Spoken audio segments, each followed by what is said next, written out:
Episode शुरू होता है और ये सब एक जगह पे होते हैं और बोल रहे होते हैं।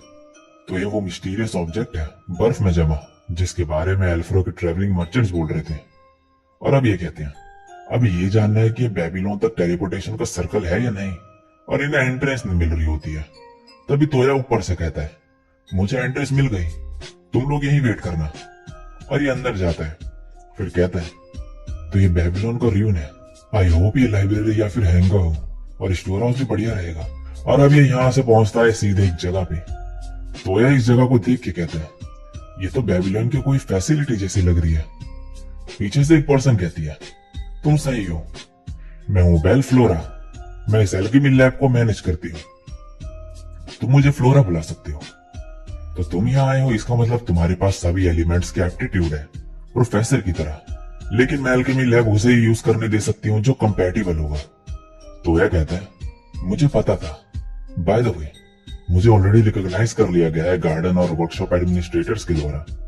ये बोलती है सेस्का और रोजेटा, उनसे मिले 4907 साल हो गए।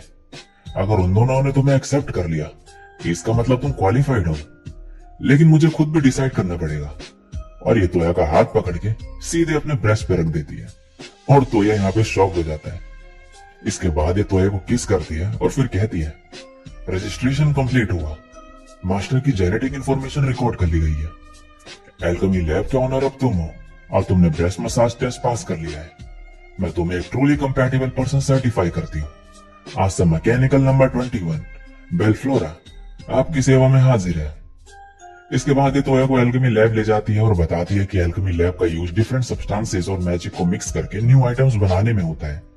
तोया पूछता है क्या तुम बता सकती हो कि यहाँ क्या क्या हो सकता है। फ्लोरा कहती है सिंपल थिंग्स जो हो सकती है वो तुम हीलिंग पोशन बना सकते हो चोट वगैरह ठीक करने के लिए। इस जगह में मेडिकल फैसिलिटीज भी है, अगर कोई अपना हाथ या पैर खो दे तो वो भी यहाँ रीजनरेट हो सकता है। यहाँ तरह तरह की दवाइयां हैं जिनमें से कुछ डॉक्टर्स ने बनाई है। नेक्स्ट सीन में लीन बोलती है तो ये लाइब्रेरी नहीं है, ये ऐसी फैसिलिटी लग रही है जो कि ब्रोनेल्ड के काम आए। अब यूमीना पूछती है क्या तुम इस लैब के एडमिनिस्ट्रेटर हो। ये कहती है हाँ, मुझे फ्लोरा बुला सकते हो। और लूसिया और यूमीना इसके ब्रश देख के सैड हो जाते हैं। याई कहती है मैं जब तुम्हारी एज की थी मेरे उस टाइम ही ग्रो हो गए थे एकदम से।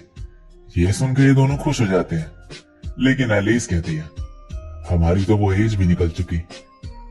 लीना बोलती है तुम मसाज क्यों नहीं देते इन्हें। फ्लोरा कहती है मास्टर ने अभी मेरे ब्रश को मसाज दी थी।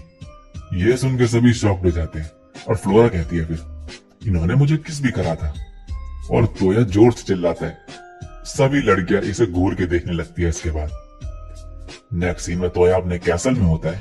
रिने इसके लिए बुक्स लाई होती है और यहाँ ये कुछ मैजिक्स देख रहा होता है यूज करने के लिए, और इसे एक फ्लाई मैजिक मिलता है जिससे ये खुद उड़ सकता है। और इसके बाद तो ये मैजिक ट्राई करने लगता है और इतने मजे आ रहे होते हैं इसे कि ये उड़ते ही जाता है। और नेक्स्ट सीन में ये एलिस के पास होता है क्योंकि कुछ ज्यादा ही उड़ जाता ही है, जिसकी वजह से इसकी हालत खराब हो चुकी होती है। एलिस इससे कहती है कि अगर तुम मुझ पे मैजिक कास्ट कर दो तो क्या मैं भी उड़ने लगूंगी। तोया कहता है नहीं, ऐसा नहीं हो सकता, और एक लेविटेशन मैजिक के बारे में बताता है इसे जिससे कोई भी उड़ सकता है उस हाइट तक जहां तक तोया कंट्रोल कर सके। और तोया इसे अपने साथ उड़ा देता है। फिर कहता है इससे हम उड़ने वाले मैजिक बीच से लड़ सकते हैं। अब तोया यहाँ से उड़ के जा रहा होता है और जाते हुए इसे नीचे कुछ लोग मिलते हैं जो कि तोया को देख के हैरान होते हैं और ये बोलते हैं हम ब्रूनेल्ड के नाइट्स काफी खुश है आपको सर्व करने के लिए। और तोया को तभी याद आता है कि इसने इन्हें रिक्रूट करा था या नाइट्स के तौर पे। तभी इसे गॉड का कॉल आता है और ये गॉडेस ऑफ लव होती है। ये काफी खुश होती है और इसने तोया का दिमाग पढ़ लिया होता है, जो भी इसके साथ चल रहा होता है वो सब। और तोया कहता है मेरा दिमाग पढ़ना बंद करो बिना परमिशन के। ये कहती है कि पॉसिबल नहीं, मैं लव गॉड हूँ तो मेरा लव एंड डीना लव से रिलेटेड सब कुछ पिक कर लेता है। और तोया को याई और लिंस के पेरेंट्स से शादी की बात करने को कहती है। फिर ये नेक्स्ट सीन में तोया याई के पेरेंट्स के पास जाता है बात करने के लिए और इसके पेरेंट्स मान जाते हैं। फिर कहते हैं याई का ख्याल रखना, लेकिन तभी ये तोया को फाइट के लिए चैलेंज कर देते हैं जिससे इसकी स्ट्रेंथ चेक कर सके। लेकिन याई खुद सामने खड़ी हो जाती है और फाइट करने को रेडी होती तोया के लिए। इसकी मॉम कहती है तुम सच में इसे पसंद करती हो ना। याई कहती है हाँ। इसकी मॉम फिर इसके फादर से कहती है इतना ही काफी है। और इसके फादर फाइनली मान जाते हैं। इसके बाद तोया लेंस और एलिस के अंकल के पास जाता है। यहाँ इनके अंकल तोया के सामने झुक जाते हैं और काफी डरे हुए होते हैं। ये लड़की कहती है, मेरे फादर हाई स्टेटस के लोगों के सामने वीक हो जाते हैं। इनके बचपन में कुछ हुआ था और तब से ये ऐसे ही हैं। और तोया इन्हें उठाता है। अब एलिस की आंट कहती है, तुम तो बहुत अच्छे हो। अब समझ आया कि तुम इतना अच्छा क्यों लिख रही थी इसके बारे में लेटर्स में। ये सुन के ये दोनों एम्बैरेस हो जाते हैं। अब ये छोटा बच्चा पूछता है, क्या तुम किंग हो? ये बताती है कि हाँ ये किंग है, ब्रुनेल्ड नाम के नेशन के। ये कहता है फिर, अगर तुम स्ट्रांग हो तो क्या तुम थंडर बियर को हरा सकते हो? तोया कहता है, ये तो वो मोस्टर है ना जो अपनी बॉडी से लाइटनिंग निकालता है। क्या यहाँ पे है वो? ये बताती है कि हाँ वो यहाँ हमला भी कर देते हैं। तोया कहता है फिर, उन्हें मैं हरा दूंगा। और नेक्स्ट सीन में ये सभी थंडर बियर इसने मार दिए होते हैं। इसके बाद ये बैठा हुआ होता है। तभी यहाँ एंडे आ जाता है। तोया इसे देख के हैरान हो जाता है और फिर कहता है, मेरे पास बहुत से क्वेश्चन है तुमसे पूछने को। और फ्रेज के बारे में पूछने लगता है कि वो आखिर है क्या। एंडे कहता है, कुछ चीजें हैं जो मैं बता सकता हूँ और कुछ नहीं। तोया कहता है, ठीक है।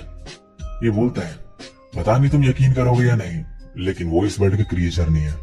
वो अपने किंग को ढूंढ रहे हैं और वो यहाँ इस वर्ल्ड में किंग के कोर को ढूंढने आए हैं। तोया बोलता है, तो वो लोगों पे हमला क्यों करते हैं? एंडे कहता है, क्योंकि किंग का कोर इस वर्ल्ड के किसी पर्सन की बॉडी के अंदर है। वो किंग की साउंड के जरिए उसे ढूंढ रहे हैं, लेकिन अब वो खत्म हो चुकी है लोगों की हार्टबीट की वजह से। तो इसलिए वो लोग उन्हें मार रहे हैं इस अनोइंग आवाज को रोकने के लिए। तोया ये सब सुन के हैरान हो जाता है और पूछता है, तो मतलब जो 5000 साल पहले पूरी दुनिया तबाह हो गई थी वो इसी वजह से हुई थी? ये कहता है, हाँ, उस टाइम डैमेज बैरियर रिपेयर हो गया था जिससे फ्रेज नहीं आ पाए और मैंने हेल्प करी थी बचे हुए फ्रेज को मारने में। लेकिन अब बैरियर में फिर से क्रैक आ गया है। बस कुछ ही टाइम बचा है हाई लेवल फ्रेज के आने में, लेकिन हमें नहीं पता कि ऐसा कब होगा, 1 साल या 50 साल में। तोया कहता है, मैंने सुना था कि तुम भी किंग के कोर को ढूंढ रहे हो, तो क्या तुम भी लोगों को मार रहे हो? ये कहता है, नहीं। तोया पूछता है, तो क्या तुम ह्यूमंस के साइड हो? एंडे कहता है, पता नहीं, मैं फ्रेज को मारता हूँ। मैं किंग के कोर का नेक्स्ट वर्ल्ड में मूव होने का वेट कर रहा हूँ। वेल, मैं बस इतना ही बोल सकता हूँ, मुझे और काम भी है। तोया कहता है, मेरा एक आखिरी सवाल है, तुम हो कौन? एंडे कहता है, मैं बस एक ट्रेवलर हूँ। Good bye Toya. Next scene में तोया रोसेटा के पास जाता है और पूछता है कि क्या कोई फ्रेम गियर को चला सकता है।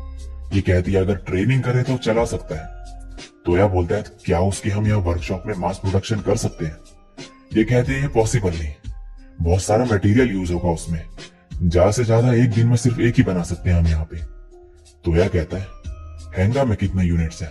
रोसेटा कहती है, हर टाइप की 4 से 6 यूनिट्स होंगी। तोया कहता है, तुम बस इतने से ही सरवाइव कर गए? ये कहती है, जब हम बहुत सारे बनाने वाले थे फ्रेज गायब हो गए। ओरिजिनली हमने वर्कशॉप 2 और 3 बनाने का सोचा था।